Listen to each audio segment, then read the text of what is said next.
छोटे से गांव में रमेश और सविता नामक एक दंपति रहते थे। उनकी शादी को 10 साल हो गए थे, लेकिन उनकी आर्थिक स्थिति हमेशा ही कठिन रही। रमेश एक किसान था और सविता घर संभालती थी। उनके पास बहुत कम जमीन थी, जिससे मुश्किल से ही गुजारा होता था। रमेश और सविता ने हमेशा अपने सपनों को जिंदा रखा। एक दिन रमेश ने सविता से कहा, सविता, हमारे पास जो जमीन है, हम उसका बेहतर उपयोग कर सकते हैं। मैं सोच रहा हूँ कि हम सब्जियों की खेती करें और उन्हें शहर में बेचें।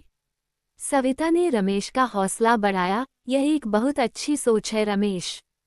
हम साथ मिलकर काम करेंगे और हमारी मेहनत जरूर रंग लाएगी। उन्होंने अपनी जमीन को ठीक किया, सब्जियों के बीज बोए और दिन रात मेहनत करने लगे।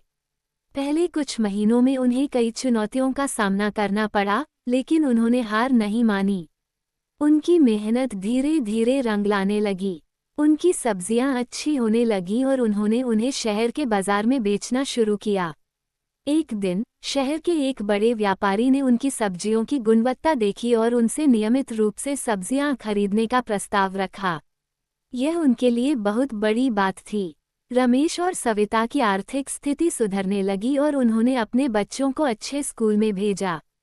कुछ सालों में उन्होंने अपने खेत को और भी बढ़ाया और गांव के अन्य किसानों को भी अपने साथ जोड़कर सब्जियों की खेती करने के लिए प्रेरित किया। उनका गांव धीरे धीरे सब्जियों के उत्पादन के लिए मशहूर हो गया।